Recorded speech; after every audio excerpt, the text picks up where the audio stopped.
This podcast episode is an event recording. If you're listening to the audio version, you might be missing some context from the speaker's visuals. You can find the video version at atlbitlab.com. That's atlbitlab.com. There might also be audience questions or other background chatter that's not audible. Look, event recordings are never perfect, but we're sharing it here because we think you're going to find something valuable in it. Let's talk a little bit about our sponsors first, and then we'll get on to the show. This episode is sponsored by ATL BitLab. ATL BitLab is Atlanta's Freedom Tech hackerspace. We have co-working desks, conference rooms, event space, maker tools, and tons of coffee. There is a very active community here in the lab. Every Wednesday night is Bitcoin night here in Atlanta. We also have meetups for cybersecurity, artificial intelligence, decentralized identity, product design, and more. We offer day passes and nomad passes for people who need to use the lab only occasionally, as well as memberships for people who plan to use the lab more regularly, such as myself. One of the best things about having a BitLab membership isn't the amenities, it's the people. Surrounding yourself with a community helps you learn faster and helps you build better. Your creativity becomes amplified when you work in this space. That's what I think, at least. If you're interested in becoming a member or supporting the space, please visit us at atlbitlab.com. That's atlbitlab.com. All right, on to our show. All right, so my plan was just to pretty much do website, no presentation, and just go through, and then if anyone had a question, I think that would be a cool opportunity just to pause for a second, answer that question, go into it as deep as we want, and then get back to the CTB. So I'm going to be covering the Capture the Bitcoin Challenge, and if you don't know what this is something I like to plan every year for TabConf, and usually it's, we're talking like 10 million sats or less, usually, in terms of the total prize pool. So a decent chunk of money, and it is there to incentivize people to learn things, get out of their comfort zone, learn the newest technologies of Bitcoin, and feel good about learning this, while also there being a carrot there dangling for you to capture. All right, so let me kill this. All right, so I don't have the coin. Actually, you know what's funny? I could go to the YouTube video, actually, that I just uploaded and show you what the coin looks like. So let me see how easy it is to find this video. I wonder if I just type in CTB. Last year. You said is this year's what? TabConf 6 coin still valid? Yeah, you can still use it. Yeah, you can still use it to start the. Oh, actually, you know what? Here we go.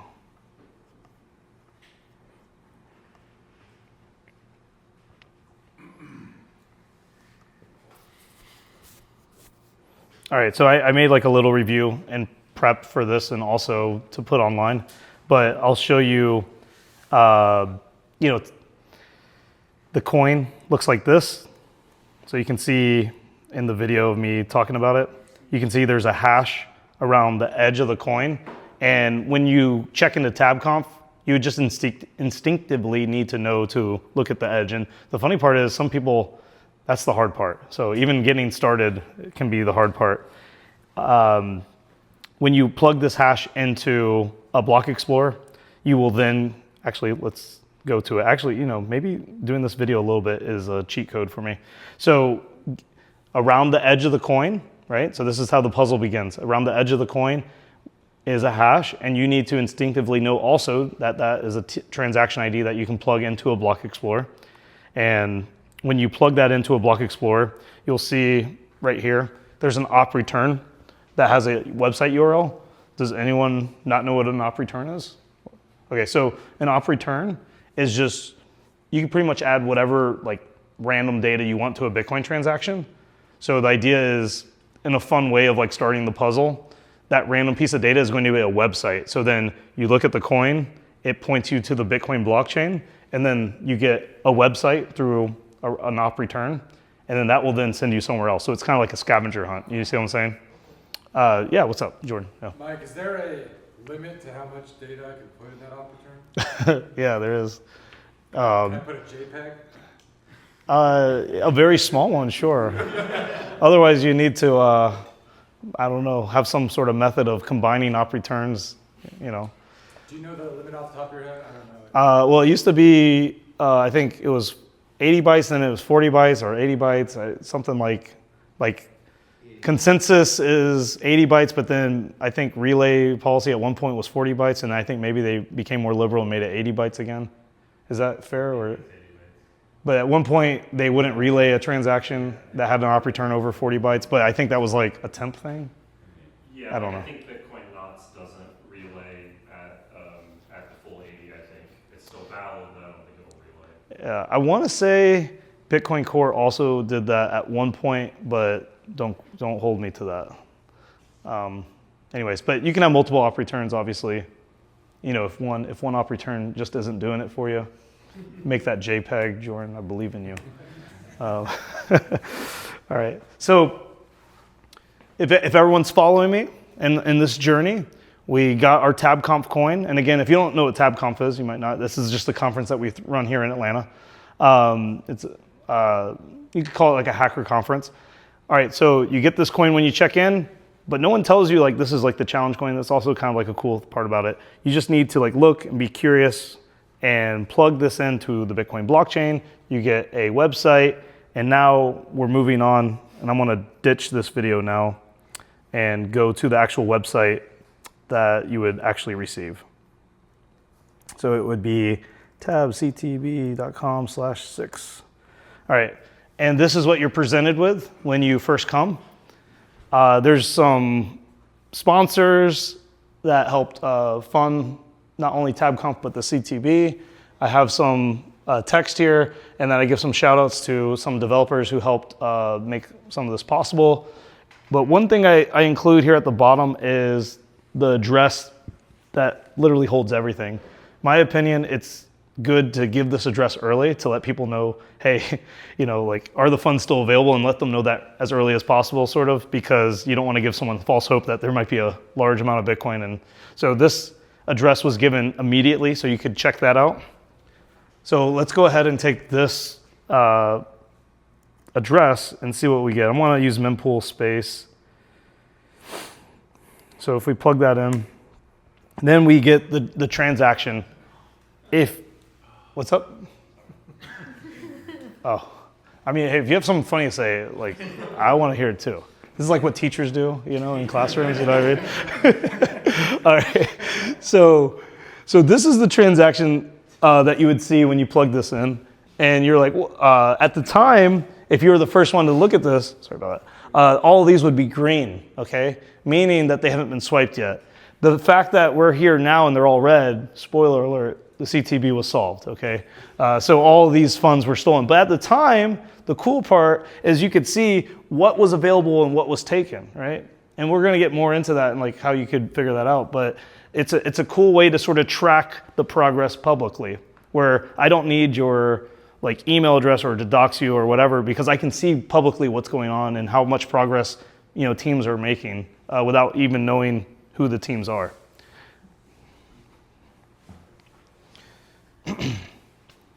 So going back to the website, there is a button here, if you see, that says enter if you dare, okay?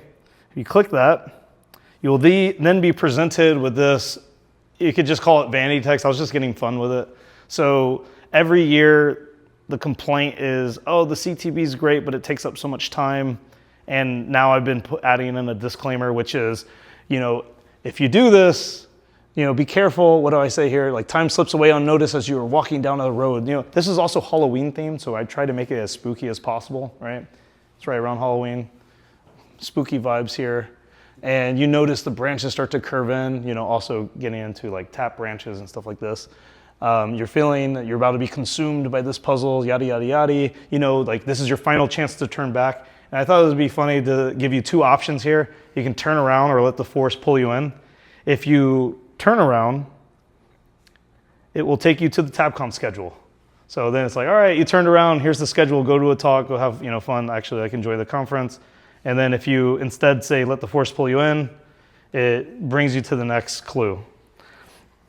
And again, more vanity text, and then you get the picture of the Taptree of horror here You get to see it for the first time. The thing that, when you read this, the thing to note is a curious, almost sinister compulsion is urging you to circle the tree and peer behind its trunk. So I know there's someone here, for instance, that got to this step very early, named Tyler.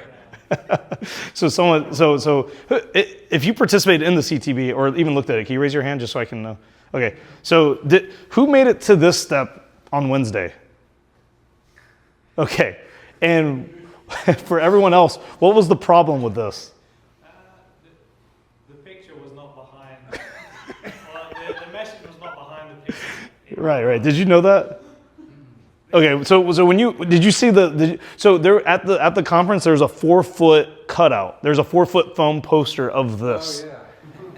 Did you think to look behind the poster? I did, and then later someone pointed out that it was a different one.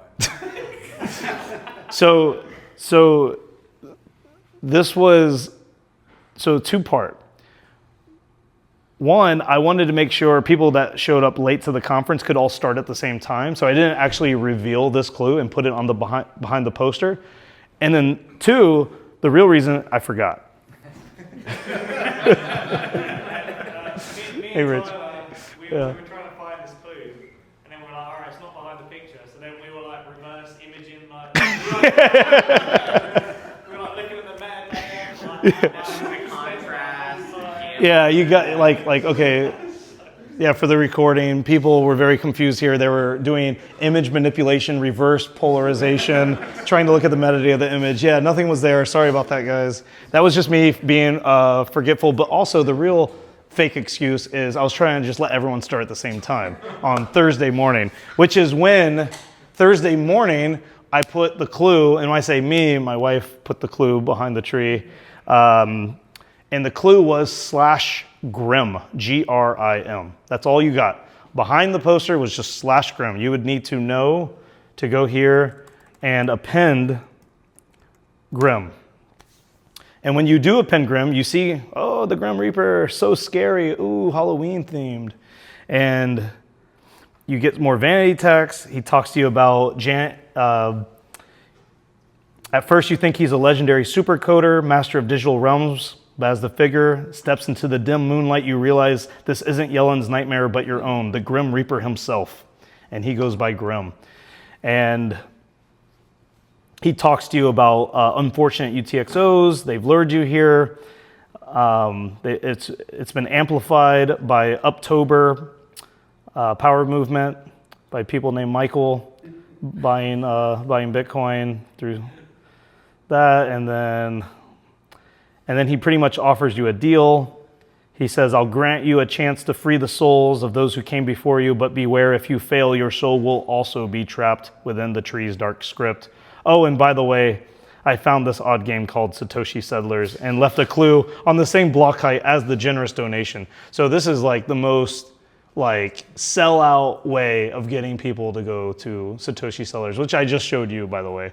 Man, this is just like a fun little shameless promotion of Satoshi Settlers. So if you look at the actual block height, Mike,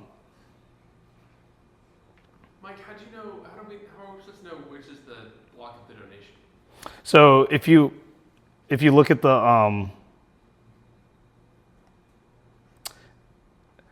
let me go back to the clue. So it says, oh, and by the way, I found this odd game on a game called Satoshi Settlers and left a clue on the same block height as the generous donation. And you're just supposed to know that the transaction ID, which was here. So you would be like, hey, when did this transaction ID take place? That was the block height of interest. But I overthink this way too much, and I thought it meant the generous donation of like Jack Dorsey, Excuse me. Judy and Assange. Trying to find the block height, I think. And I was like,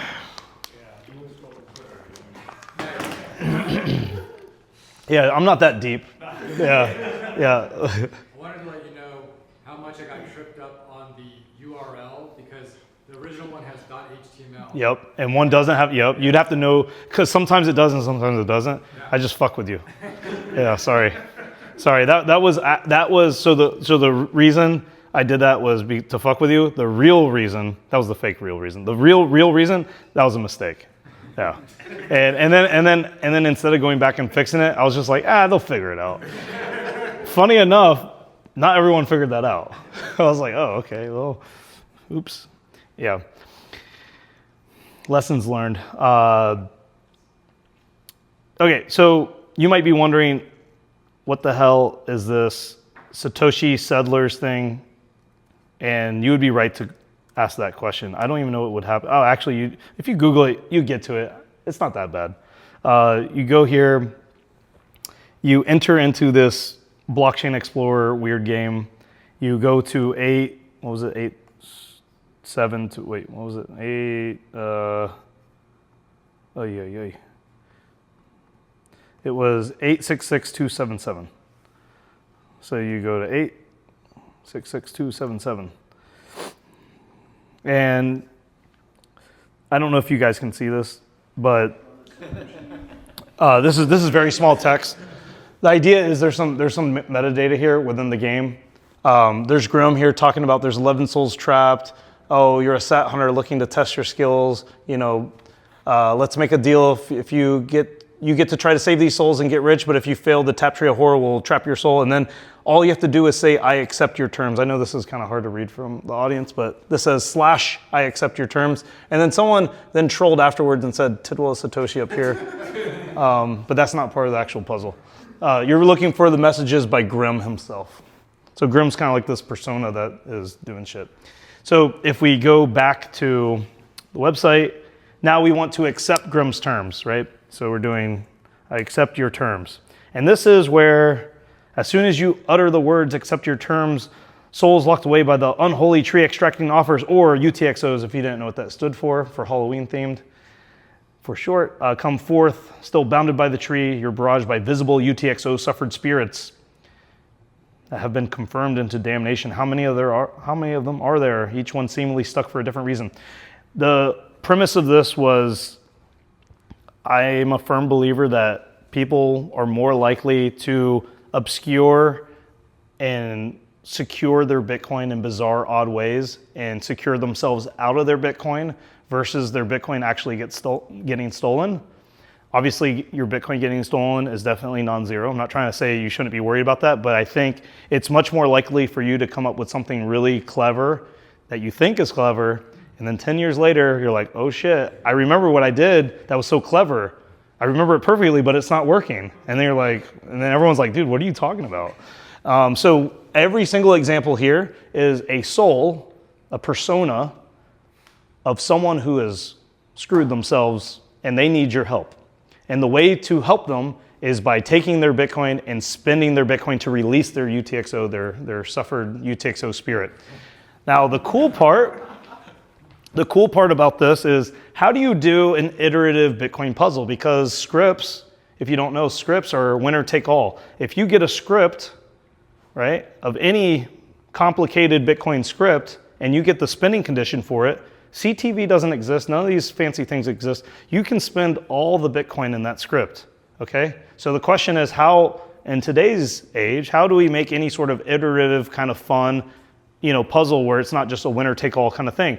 And the way I solved this was, each one of these people has a small canary amount, that 300,000 sats, right? So each one of these souls has 300,000 sats, but their secrets are reused for the entire puzzle, right? So that's the kind of cool part about, what we're doing here. So I'm gonna dive in just a little bit into that. So everything on this screen is clickable. All the souls are clickable. Grim's clickable. If you click Grim, he has a Noster page. You're both impressed of Grim's ability to rattle off his NPub and your ability to memorize it as if he's telling you this.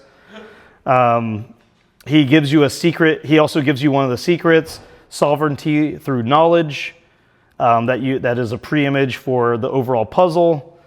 He's pretty much saying like, hey, I'm tired of standing guard here. I need to move on with my afterlife. Like, let's, if you kill the spirit, I'm not going to be upset about it. He's pretty much like, kind of like fictitiously like, I'm a shitty security guard. Like, if you want to take care of this tree, I'll even hand you one of the secrets that you need to accomplish it. And then he also gives you a clue, which is he says right here, if you touch the trunk of the tree, it will give you a vision that will help you, right? So let's try that out. Let's take Grimm's advice and let's click the trunk of the tree. So now Grimm has given us a pre-image. Real quick, pre-image questions? I can answer these questions. This is your one chance. Okay, we're going to keep moving on. Pre-image. So you have an image. Imagine an image. A pre-image is before the image. In cryptography and in Bitcoin, whatever, the idea is when you hash something, right? The thing that you hash is the pre-image. The resulting hash is the thing, is the image. So for instance, if you have a secret, right? Your secret has already been hashed. The thing that produces your secret is this text right here, sovereignty through knowledge. That, in this case, is the pre-image. Okay, so that is like our secret pre-image. When we hash that pre-image a few times, that's when we get the thing that people can see on the blockchain. But no one knows how to create that secret without the pre-image. Okay, does that make sense? Does hashes make sense? Yeah. Okay, cool. Any other questions before we move on? All right. Right. But eventually you get it, and then if you look at the descriptor, which we'll get into, you'll be able to be like, oh, I think it was like 5 times. And then after the 5th time, you can match up the hex and the bytes with what's in the descriptor and be like, oh, okay, this is the pre-image. Like I know exactly, because the pre-image is going to be n-1 hashes of this string. Okay. So if this string requires 10 hashes or 5 hashes, the idea is the pre-image is 5 minus 1. It's the hash right before the final hash is the pre-image for the script. Gotcha. If that makes no sense, don't worry. I'm sure half of y'all are confused on what I just said. So we'll keep going. And like I said, Grimm said, touch the trunk. So here's the trunk. First picture. This is not a pre-image. This is just a graphic to help you understand what the hell's going on. So this is a Taproot tree. And I don't think there's good graphics of Taproot trees. So I don't even know if I think I've talked to a bunch of cryptographers, or not a bunch, like one cryptographer and named Andrew Polstra. And I was like, hey, and Sank, I guess 2. I was like, hey, does this make sense? I don't want to do something that's actually technically incorrect. I want to do something that is also good and visible, good to look at, but also technically accurate. And they said it's technically accurate. So I feel good about showing you all this. And this is a Taproot tree. Taproot was the latest upgrade in Bitcoin, latest major upgrade in Bitcoin. It happened 3 years ago. So kind of circling back, the reason we're pushing this is to push people to learn this technology, to understand what the hell's going on here, and to dive into Taproot because it's heavily underutilized, essentially.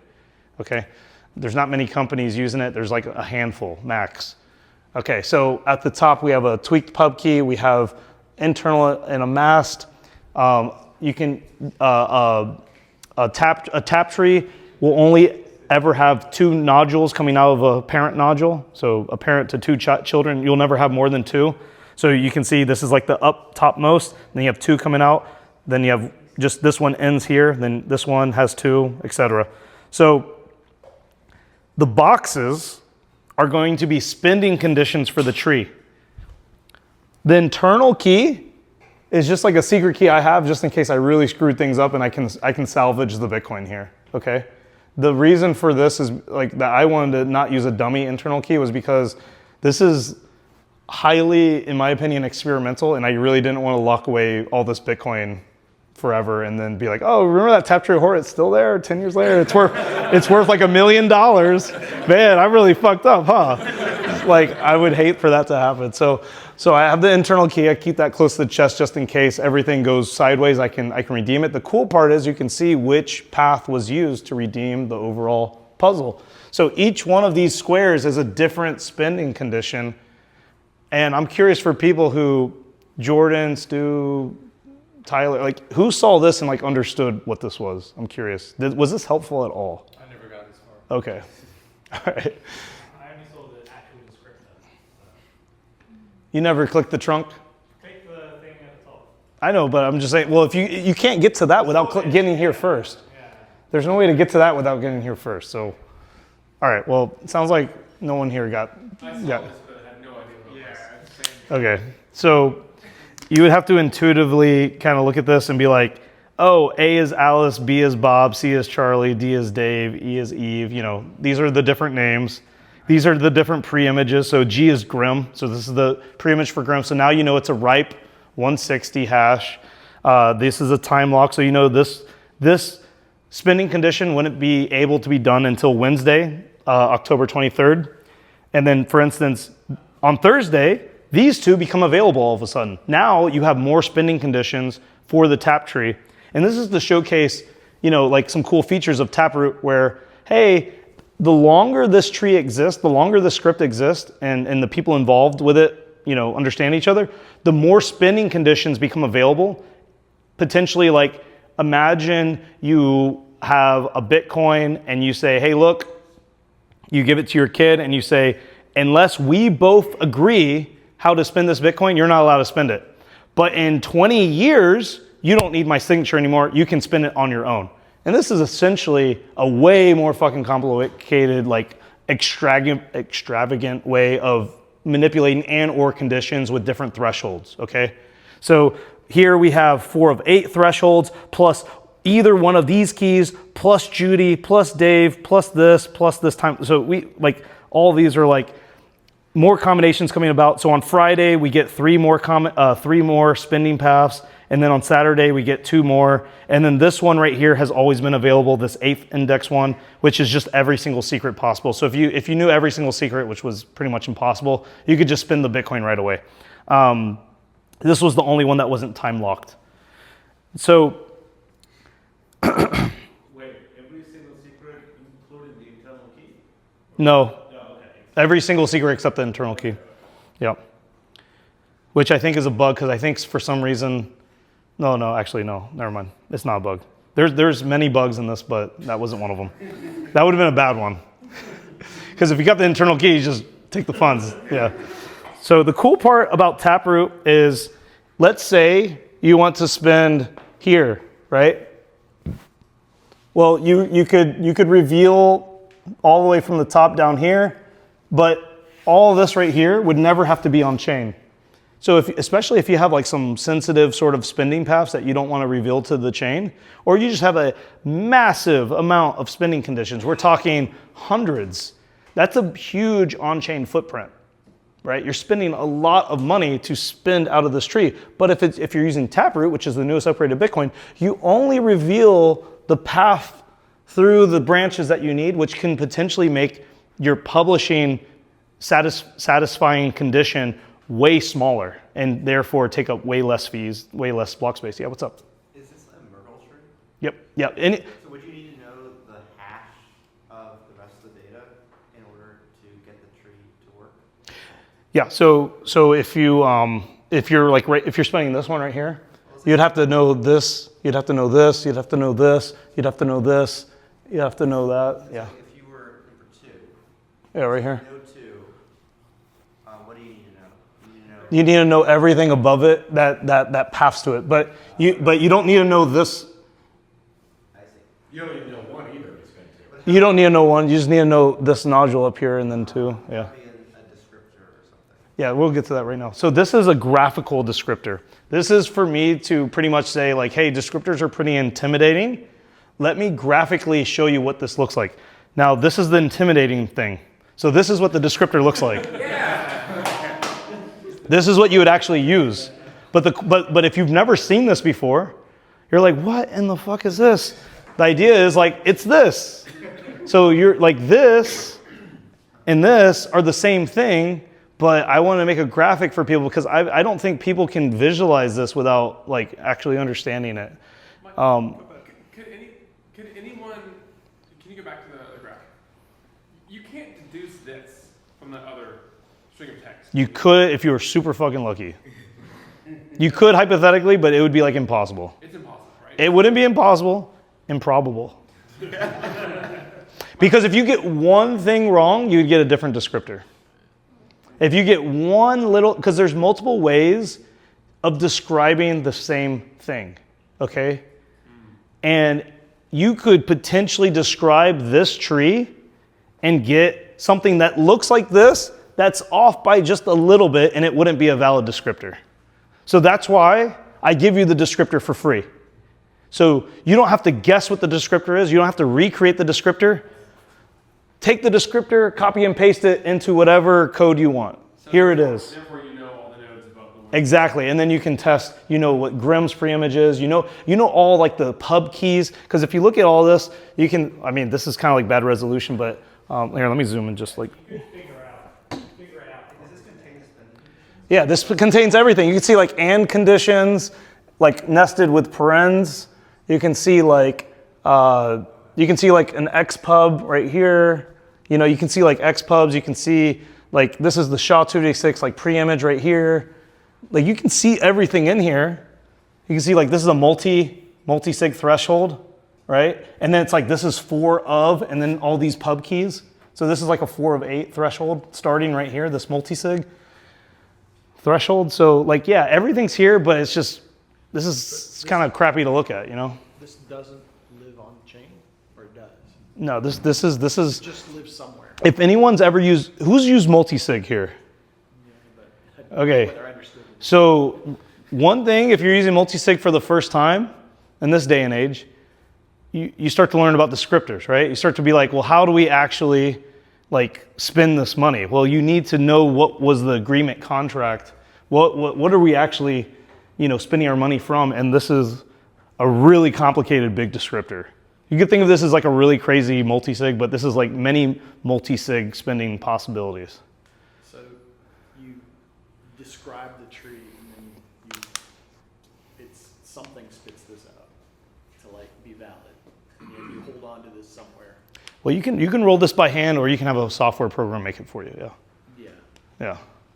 How did you make this? I had a software program make it for me. So when I made this, and I'll show you the code in a bit, but I made this with a kind of it was like mini script syntax that then compiles into a descriptor, and I'll show the exact code that I used in Rust Bitcoin for it. Yeah. Yeah, Jordan. But the part of the tree that you need to express to spend the output. You still need the whole descriptor. Just one. I know, but you still need the whole descriptor. You still need to supply the whole. You need the entire descriptor if you're going to use any of the spending paths. Okay. Which means the more spending paths, the larger the descriptor. If you end up having something with like thousands and thousands of descriptors, you could potentially be like, hey, I gotta like have this like 10 megabyte file that is just like on Google Drive or Dropbox or something that I just need to like keep really safe, because if I lose this, it's gonna be a bad time. You know what I mean? The bigger the tree, the harder it is to solve, right? No. Well, not It might be easier to solve because you have a bunch of easy spending conditions. Right. Yeah, Jordan. So if you can you go back to the graphical view? Could that be encoded in? Is each time you get to a branch, is that in the script? Is it a condition? It's an and. So you see like these ands. So you see all the ands. So the ands are going to be splits. So it's saying both nodes have to be true for. Yeah, that's going to be, ands are going to be true, like both sides need to be true. Ors are going to be, there's like a couple, there's not many ors, there's like one or right here. And this or right here is pretty much being used for like right here, where you have to have one of these ors. Like you have to have this key or this key right here. I think that's where that or is being used, because I want at least one or condition in the descriptor. So you have to have 4 of 8 of these and at least one of these, so this or this, and these two, and this preimage, and this time lock. Now this right here, this or condition, could have easily been described, I think you're asking like, how can you do this? This could have been described as a 1 of 2 threshold. I didn't have to say this or this. I could have said this 1 of 2 threshold, these 2 items. So there's multiple ways of doing the same thing. right? So this is why having the descriptor is super useful. Yeah. In the descriptor, the multi-words is multi_a. And I was wondering, is there a codified way to do multi-sig in Taproot yet? I know the multi-sig opcode doesn't exist in Taproot, I think. Yeah, pretty much the way, I mean, because when we think of multi-sig and Bitcoin, we think of threshold signature. So multi-A is just codified, like it's standardized as a threshold signature in Taproot. Do you know how that one is? You can do multi-sig in Taproot, it's just different scripts. Yeah, if you so the golden standard for what's possible in Bitcoin that makes sense is going to be pretty much the mini script spec. That I would look there. So if you I don't mean to diverge. I just didn't know what Taproot was. oh no, that's fine. It's definitely different. I know it's different.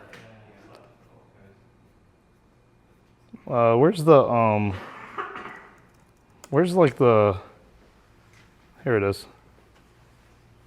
So you see like this website right here, bitcoin.sipa.be/miniscript. It's going to give you like pretty much all the ways of using miniscript and like all the different things that you can do. Like right here, this is that multi-A. You can also do multi. You can also do thresh. So multi versus thresh are obviously different things. See, I don't even have a thresh in here. So I think multi might be I think thresh might be deprecated because everything I have is a multi-A. Anyways, this is all supposed to be valid miniscript. So if you're interested in like rolling any of this on your own, or if you just want to know what these things mean, I would just look it up on this website. This is probably like the best resource for that. Does that answer your question? Or I might not be able to answer your question if this doesn't do it. Okay. Okay, cool. All right. But could this be encoded in like a QR code? This descriptor? Yeah. I mean, it depends how risky you want to get. You can make a giant, crazy, granular QR code. I don't know if there's any limit on QR codes. But then your QR code would be like crazy, either big or like super granular. And typically, like at some point, QR codes don't make sense because you're encapsulating so much data in them. And it's just like it's just better to put in like a URL that then points to the big data, you know?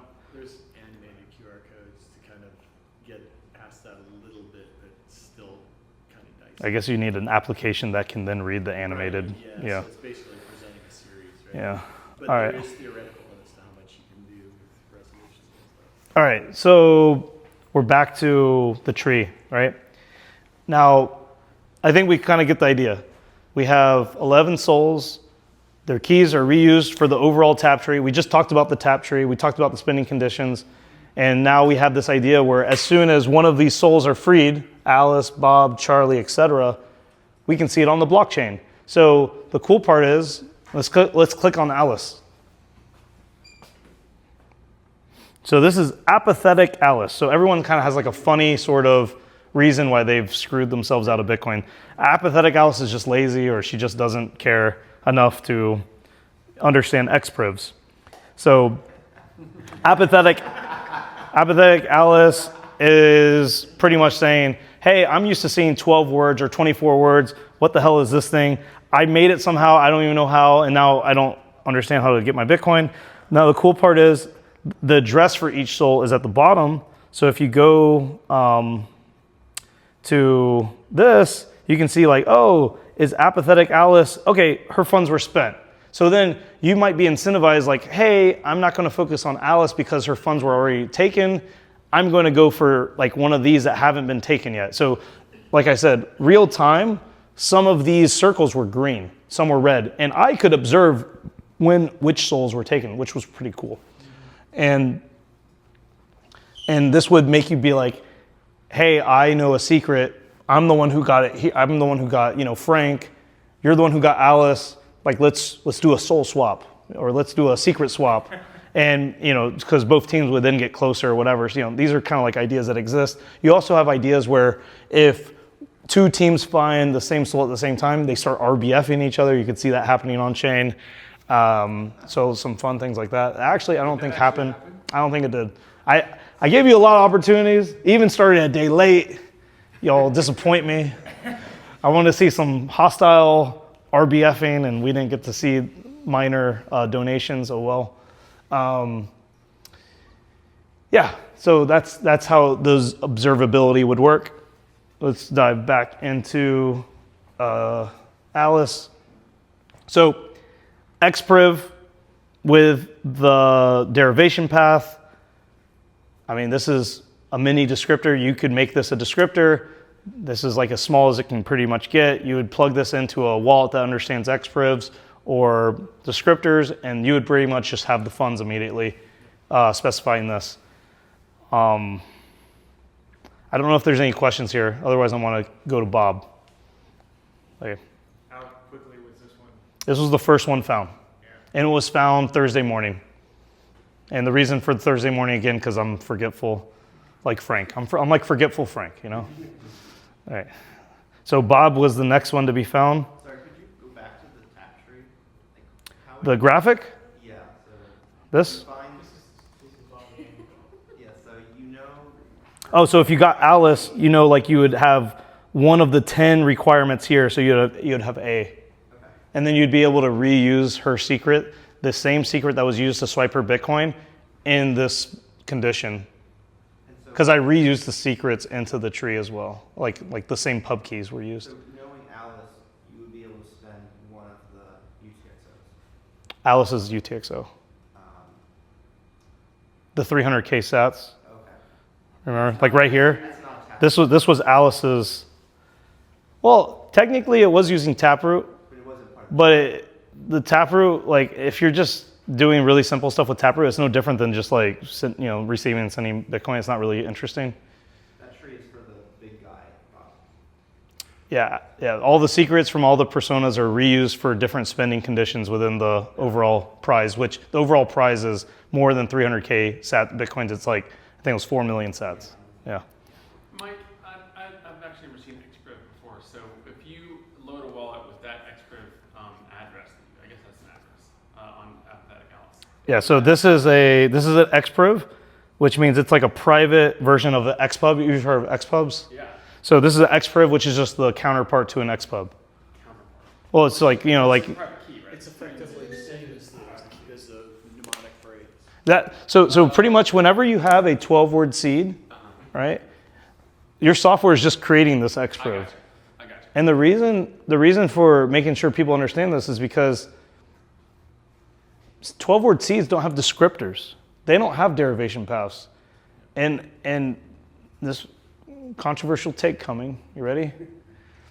There's a chance that normalizing 12 and 24-word seeds the way we've done is a very dangerous premise towards long-term security of our funds. It could be a situation where in the future we find out like, hey, how come this 12-word or 24-word seed isn't working with this software? And it's because Bitcoin Core never supported seed phrases, right? Bitcoin has no idea what a seed phrase is. They never wrote, like they're like anti-seed phrase, right? I wouldn't say anti-seed phrase, but they don't mess with this BIP39 stuff, right? Everything is BIP32. Okay. So XProve is PK. That's your private key. Yeah. This is a private key that a lot of people call like HD or extended private. That you can create many keys from this. Yeah, like a hardware wallet, you would get like this. But the idea is that 12-word seed, 24-word seed becomes this. Yeah. Okay. Can you reverse that? I'm just curious. Back to a seed. Yeah. Yeah, you should be able to. Sure. I. Not necessarily. Hey, does anyone know if you can reverse an XProve back to 39? I don't think you can. Okay, yeah, it's a one-way train. You go from 39 to 32. You don't go to 32 to 39. Maybe 100 years maybe. But. Some wallets, expose the seed or create it for you, or a lot require you to enter it, right? And other wallets never give you a seed phrase. They just, here's the XProve. I don't actually know too much about what the best descriptor wallets are. I'm thinking Sparrow is probably a descriptor wallet. It works. This Bitcoin Core Wallet is obviously a descriptor wallet. Yeah, what's up? Is there a default derivation path, or is it maybe just a convention? Because if you didn't have it on there, you could just kind of assume what would the most common one be? You know, because you said it's dangerous to not have it. So 86 is the base Taproot. So these are like your typical derivation paths.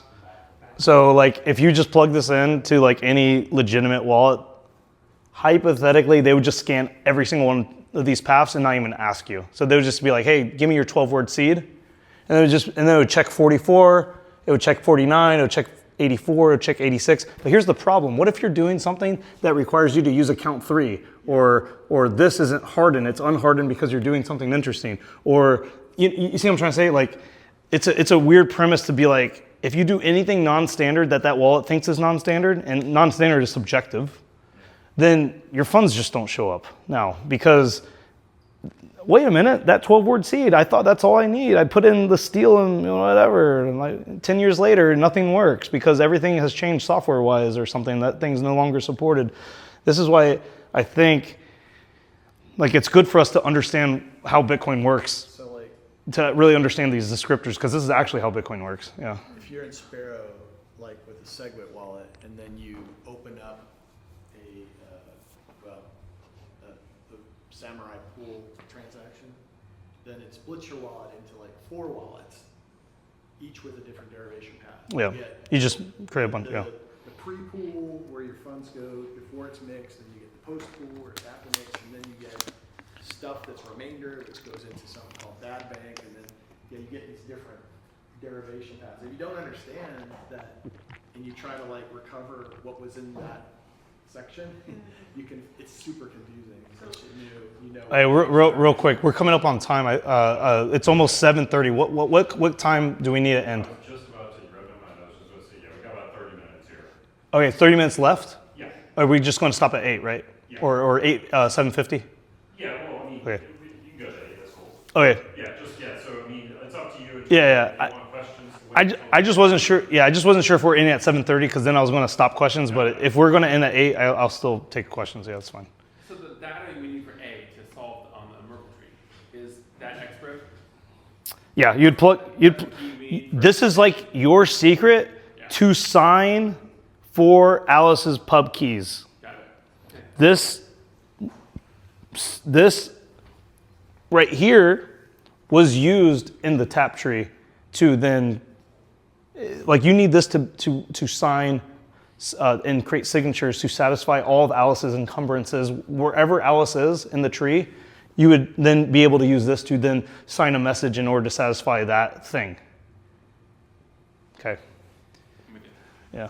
In the diagram, it had A, B, C, D. Like, could you technically have had any of the private keys and spent that? That is the $1 million question. And I was really worried that no one would figure this out. So I put the index number of which key you should use for Alice.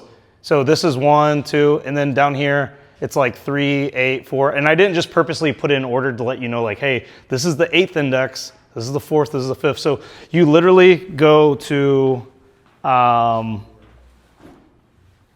let's go back to Alice. You see how it says like star right here? So for instance, the 0 index, if you want to use Alice's secret for the 0 index, you would make this a 0. If you care about using her, if she's in the 8th index, this would be an 8.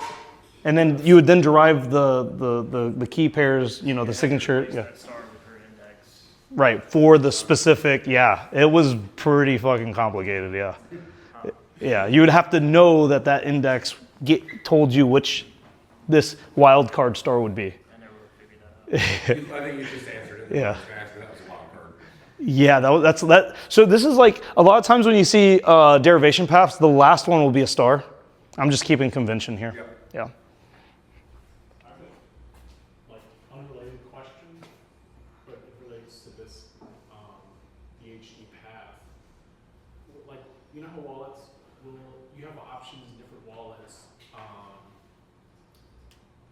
not ever reuse an address, always use a new address every time? Yeah. How does that wallet know?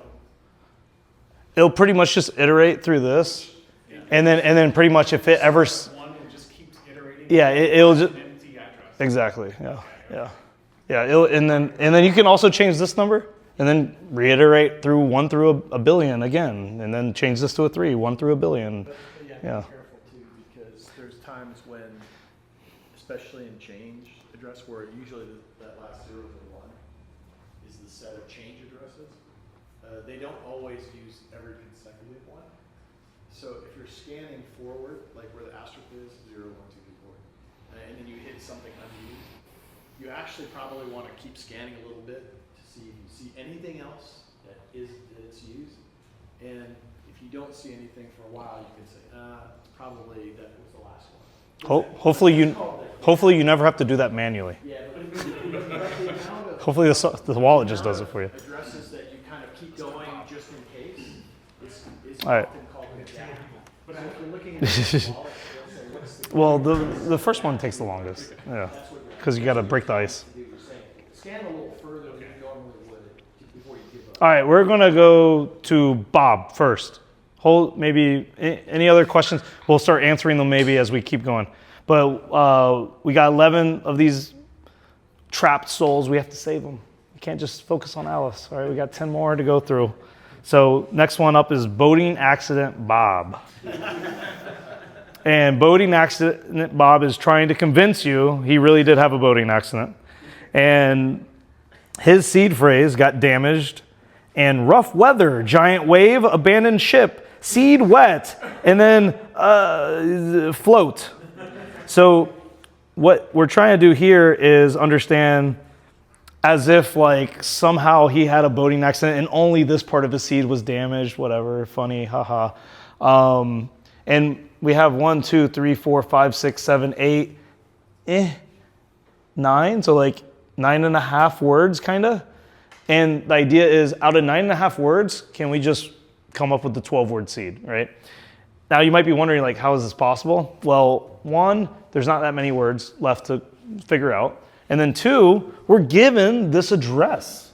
So what we can, and the derivation path, obviously. That would be very mean if I made a random derivation path. But the idea is you can just keep using this derivation path in random words from the BIP39 list. Does anyone, please just let me know, does anyone not know what BIP39 is? Because I'd rather just answer that. I feel like that's important to know. I would say explain. Okay, BIP39, does everyone know like the 12 words, 24 words, stuff like that? That's coming from a list of words called BIP39, okay? Which is non-standard part of Bitcoin Core, but pretty much has become a community standard amongst Bitcoiners, right? As we see, we're going to see a lot of BIP39 seed phrases, those 12 words. I don't ever use 24 words just because this is a puzzle. I don't want to make someone type in 24 words versus 12. There's no significant difference here for the puzzle's sake. So what you could do is you could write a script, brute force guess all 2,000 words. You know, you could just keep guessing all the words that are missing. Hypothetically, you're only missing like 2.5 words out of this. You know this next word starts with SE. So the first thing you do is you'd say, okay, this next word has to begin with SE, which only gives me like 8 possible words for this. And then I have 2 other words here. The idea is you just keep crunching through until you get this address. And once you get this address, you can stop and be like, oh, I know this is the key because this is the only way to produce this address with this derivation path. Make sense? Okay. Is there software that will brute force that? I don't think so. You probably have to write it yourself. And I think that's the fun part, you know? You gotta. I think it was brute force. Yeah. It was supposed to be brute force. There's no real other way to do this. So the idea is, how do you brute force something where you have a seed phrase, but you know you messed up 1 or 2 words or something? The idea is you can still solve this yourself if you have what you're looking for. Now, conversely, if you didn't have what you're looking for, every single attempt you'd have to look at the blockchain and see if there's any Bitcoin on that address, which would be a huge time sink versus just verifying a string of text. Okay. All right. So This was the second one found. We can look. This is boating accident Bob. I'm pretty sure it's the second one. So the idea is you can just see like timestamps. I have a list. Anyways, I'm scared to bring up my notes because there might be something. Everyone shield your eyes. Wait, hold on. Let me just get to...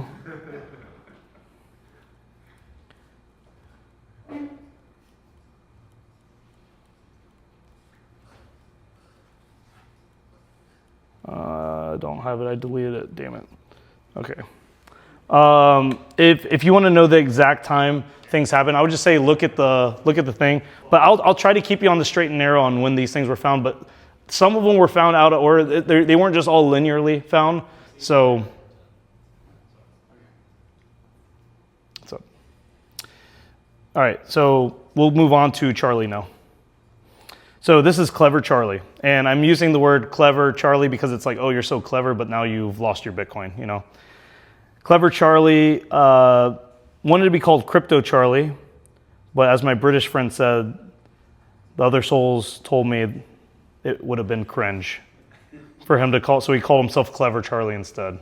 You're welcome. Now, if you see here, X and OR is highlighted, and you're given two seed phrases, based on that alone, I think I exclusively did something with these two phrases or something. I feel like an idiot. Please just help me. So this is a funny one. This seed phrase and this seed phrase are both valid seed phrases. When you XOR them, you get another valid seed phrase, which is kind of cool. XOR them. And XOR means you take the bytes, or you take two sets of bits, and you every time you see a 0, 1, it becomes a 1, a 0, 0 becomes a 0, 1, 1 becomes a 0. My God, I'm not good at XOR. That's like the simplest thing.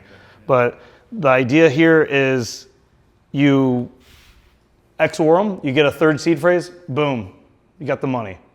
The problem, you XOR these two, you get a seed phrase, wasn't the money. So I messed up. And what I accidentally did is I put the vanity seed phrase right here at the bottom by accident. So this was actually the money seed phrase right here, and I just gave it to you for free. So this was, and the funny part is, like, I made the vanity seed phrase like more like cheeky, and it says you can barely avoid horror when you make a seed word story mystery. Like I made this your 12-word seed. But then, like, I just gave it to you by accident. And then the third seed phrase was also, like, kind of cheeky, but, like, not, like, the one that you're supposed to get. And then this one, obviously, was a seed phrase just to make both of the other seed phrases, like, funny. But then, like, I give you the actual one here by accident, and I thought this was the not actual one, and I messed up. So this was actually the easiest, but because I gave you really bad clues, this became third to be found. Also on Thursday.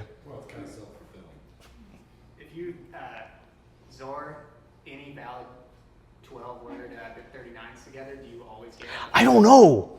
That's the crazy part. It worked for here, but I didn't know that would just work. I was going to say, would you? That's a good question. There's probably like a mathematical thing where it's like yes, but I have no idea. And the fact that it did work is kind of crazy to me. Yeah. It would always work. Because, like, if you have 256 zeros and ones, it's always an average. No, but that's not how this works. The last word has to be a checksum. So the fact that this works is probably some mathematical way where when you flip all the bits, the checksum also I don't know. Fuck. But the checksum's only giving you 1 of 4, right? I thought it was like 1 of 8. It's only 1 of 4. Because if you do the dice roll and word list, and you print it out, it's like if you only do one of those, like a choice of 8 different words. Yeah, checksums, valid checksums are usually you get like, you start to narrow down. Like making these vanity seed phrases, I had to manipulate potentially a couple words to get a phrase that would make sense, obviously. Okay, we're gonna keep going. So next one up, that was found, I think it was Eve. We'll just go in order. Derivation Dave. You thought Charlie was being clever? Oh boy. I used some crazy derivation path to secure my funds. So essentially, Derivation Dave used a crazy derivation path, which means no software would be able to find his Bitcoin unless you knew the exact derivation path. This is his XProve, but if you notice what's missing is that 86/0 tick, stuff. We need to figure that out. And Tyler, any comments on this? No. What was the problem with this one? Actually don't remember. I've actually found that Sparrow is the best at guessing. So at the conference, you had messages, physical sheets of paper with different clues to let you know the different account octets of the derivation path here. So you'd see like somewhere you would see like I think it was like 69 tick 420 tick /99s tick /8008135. Yeah, and then that was the derivation path. So you would have to find those sheets at the conference and then plug that in, and then you got the money. Next up is Encrypted Eve.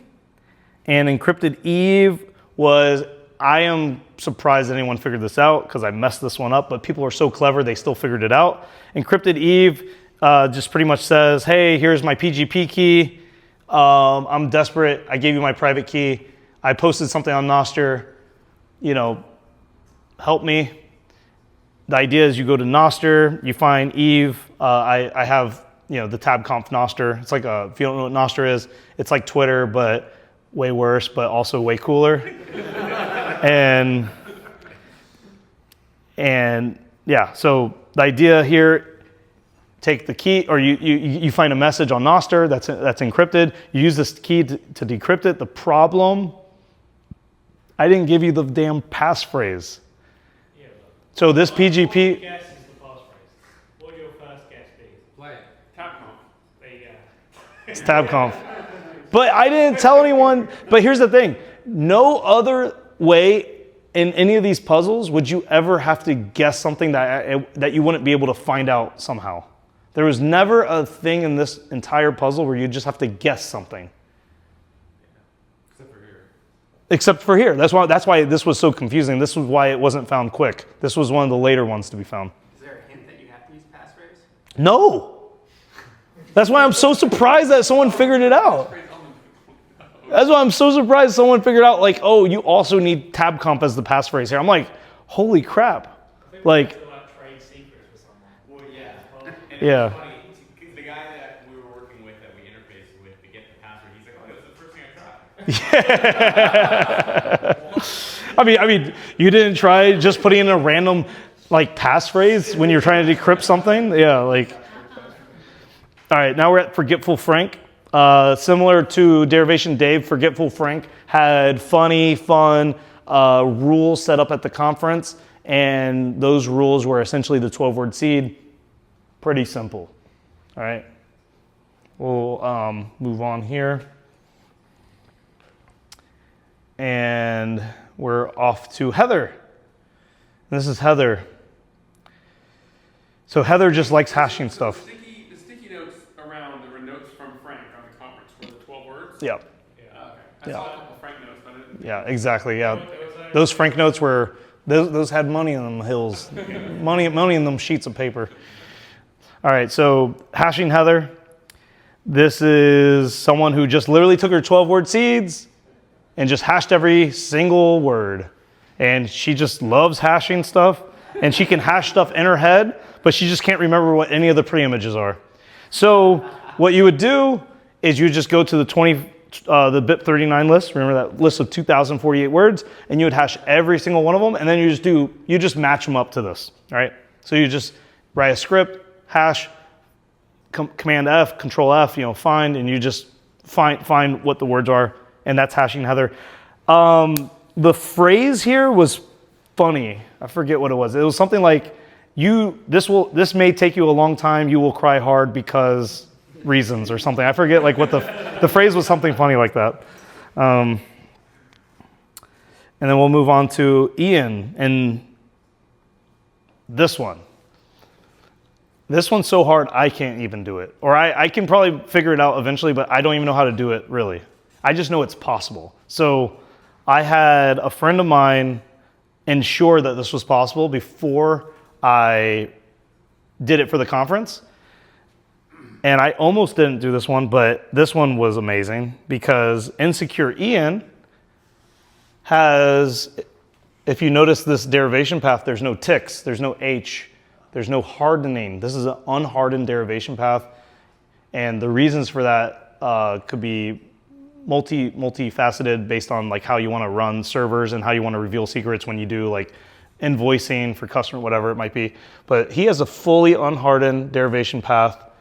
And then I reveal one secret of a child of this derivation path. Okay, this isn't XPub, this is not XProve. This is the first XPub we're seeing, okay? XPub. Is it a first child? Yeah, but it doesn't matter. So I give you one of the child, so this is the same. These two things are the same. One is in WIF format, one's in hex format. Otherwise, it's just encoding. These are both the secret, which don't hold any Bitcoin. Your goal is to take this secret in this XPub and compromise or figure out the XProve here. And this is a vulnerability that I actually don't know how to pull off. And you could arguably say this isn't a vulnerability, this is just how the cryptography works, right? But this is just a limitation that you should know about. And a lot of people, when they use BIP32, even though this is in the spec, they actually don't know about this.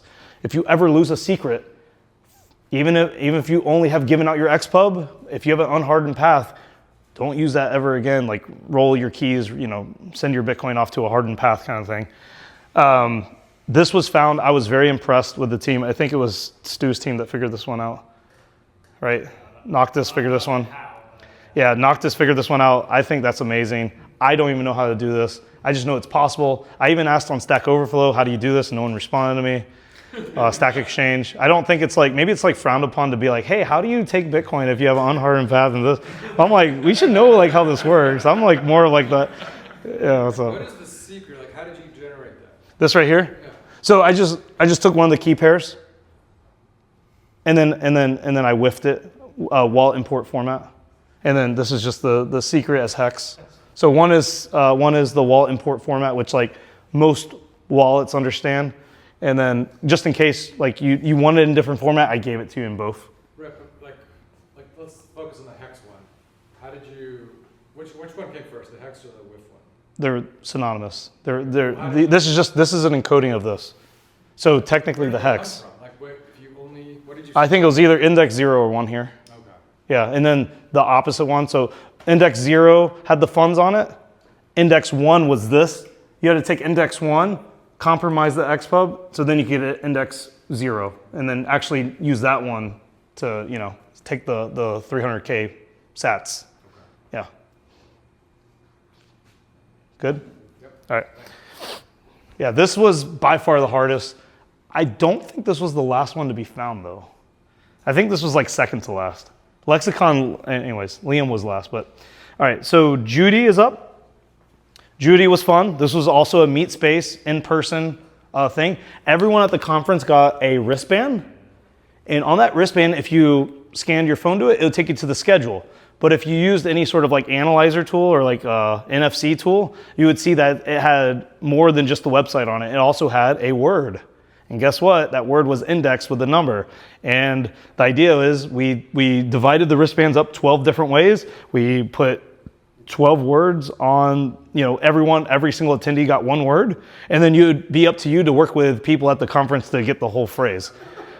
So also there's a black wristband that we gave out to village leaders, myself, and a few others, like, staff and, volunteers. Those people had a passphrase, so that was like the 13th clue. So you had 12 words in a passphrase, and that's how it worked. So yeah. We could only find 11. Yeah, so you had to brute force one of the words, yeah. Yeah. I don't care who you are. I just can't go. Wait, are you hacking me? What's going on? So, but you didn't know which one of the 13 words you didn't find was the passphrase, and which were You did. You did? Yeah, because one was called passphrase this, and one was called one, Okay. boat, two, Oh, it said about. Yeah, the index was there. Otherwise, it'd be impossible. You'd never know how to, I mean, that would be like insane. If you had 12 words and didn't know the order. I think that'd be too much. That would be too much. It'd be like, hey, I'm waiting for my computer to get done with like a 40-hour task. Like, I don't want to do that to someone. Yeah. So the manufacturer that made the bracelets, what did they think about? They don't know what we did.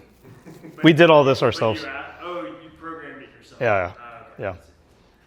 Yeah, when Stu asked me to scan my bracelet, he's like, I don't know, no reason. So this is Keyless Kelly.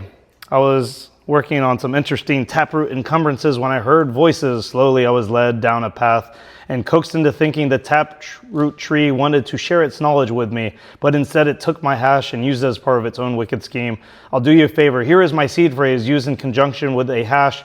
Free me first, then reuse the hash and help destroy the tree once and for all. So this is her seed phrase. So now I give you the seed phrase, and then I give you a preimage. Now for preimages in Miniscript, you need it to be 32 bytes. So every time I say a seed phrase or a preimage, it's actually a pre-preimage that you need to then make a preimage, and that's why I called her preimage the ultimate pre-preimage. All right, cool. So then you would take this, the ultimate pre-preimage, you would hash it, you get 32 bytes, that is her preimage. And this is a tiny, remember how I showed you that big descriptor earlier? This is a tiny descriptor, and this is to warm you up so you could get used to Taptrees before you take on the big boy. So this is like, hey, you're using a preimage, this is a descriptor, you got to, you got to figure out how this stuff works, and you can take it in like a small chunk. Now the problem is this preimage was never needed because one of the teams found out I made a mistake and I reused one of the secrets that was her internal key, and they reused that to then just take the funds. So the point of this failed, which was, hey, you need to learn how to use preimages as part of your encumbrance scripts. They never figured that out, so then it actually kind of messed up their ability to learn how to use this for the overall tree, the team that ended up winning. The team that ended up winning actually found out that preimages are not supported in Bitcoin Core, and they're trying to use Bitcoin Core to sign. So that was also something that we found out via this puzzle.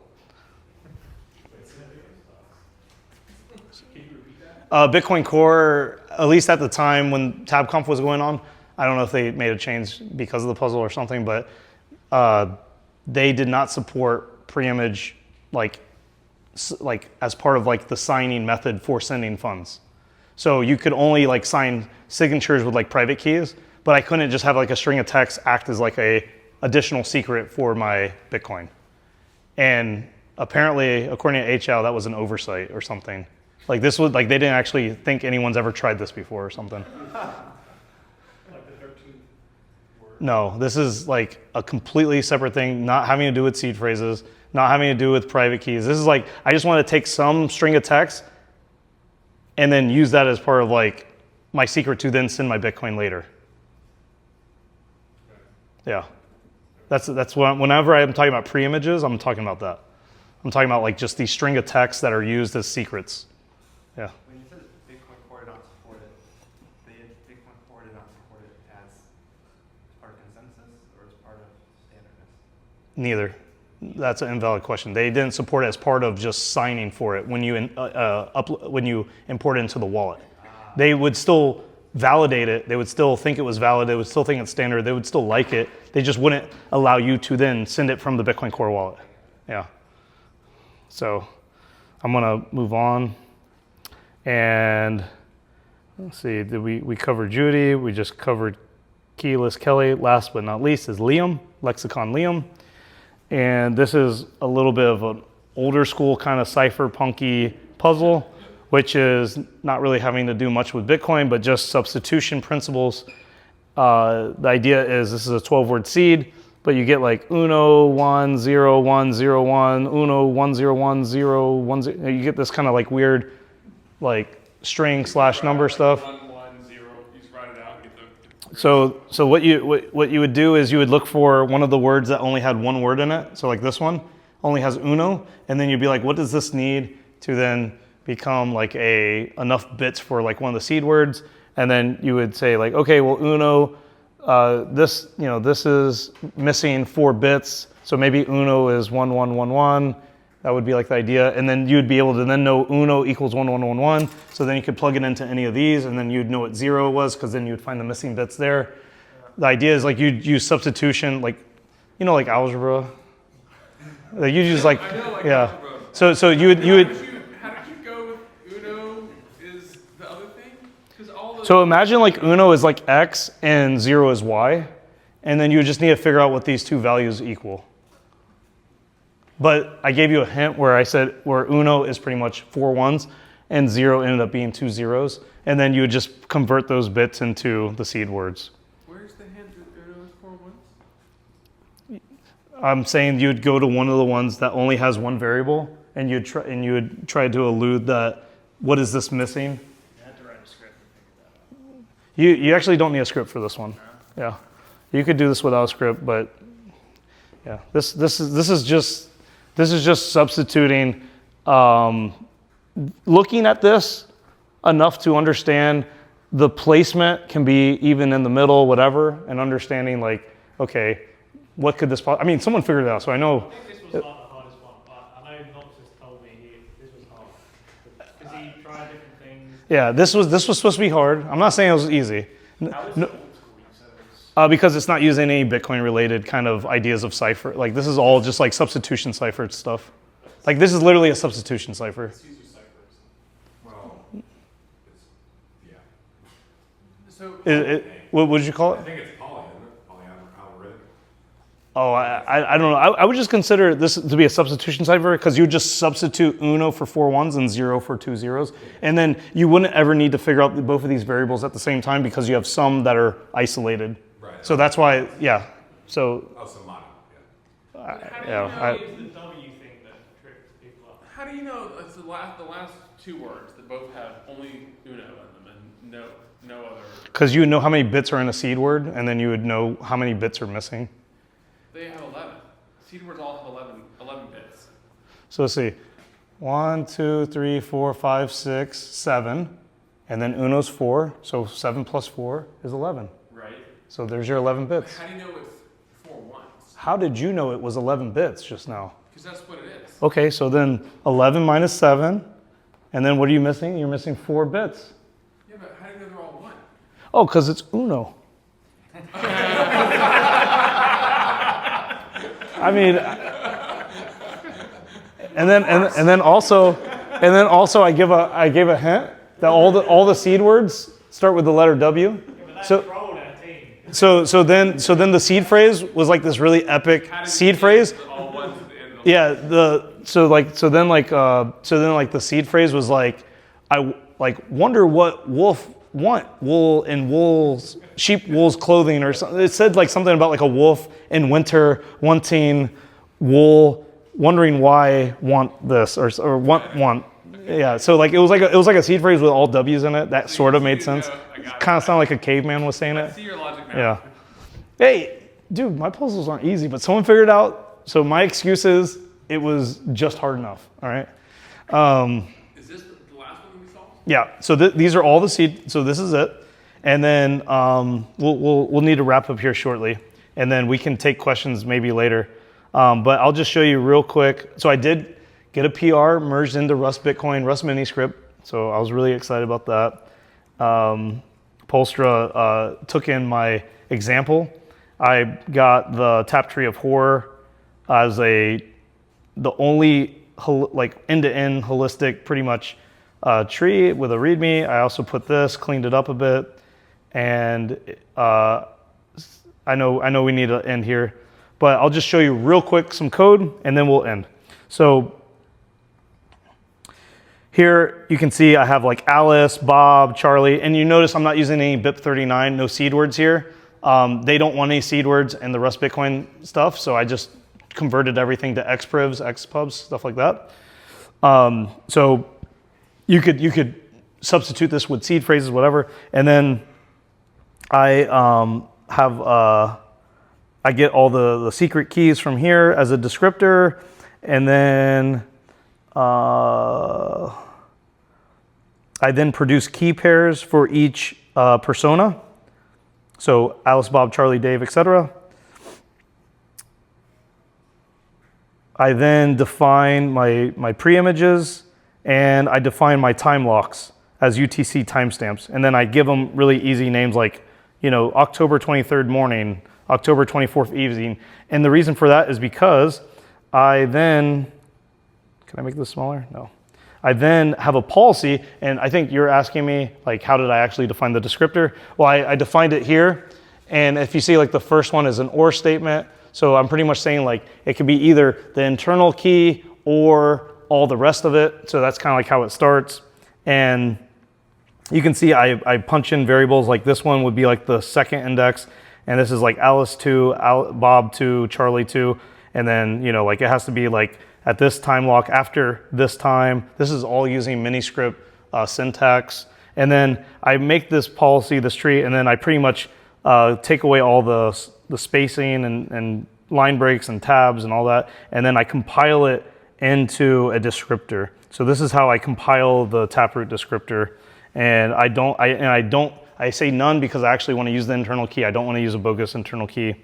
And then I give an example of how to actually spend out of it.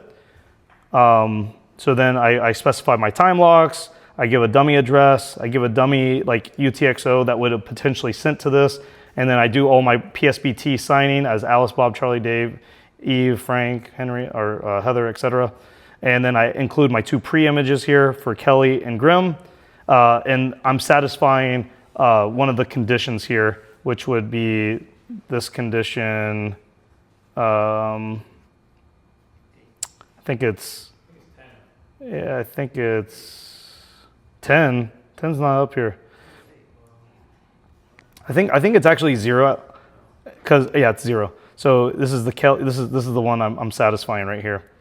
And that is like the code. This is all public, so you can take a look at it.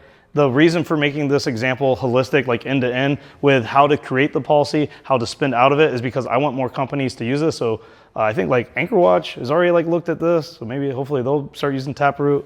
I want like the only like boogeyman is like, quantum computers. So we're obviously going to be talking about that next year at TabConf, because then I want to feel really dumb if quantum computers end up stealing all the Taproot coins, but then maybe it's like, we have bigger problems. So. I want to wrap it up here. We're after 8, so I'll end here. Thank you so much for having me, and thank you.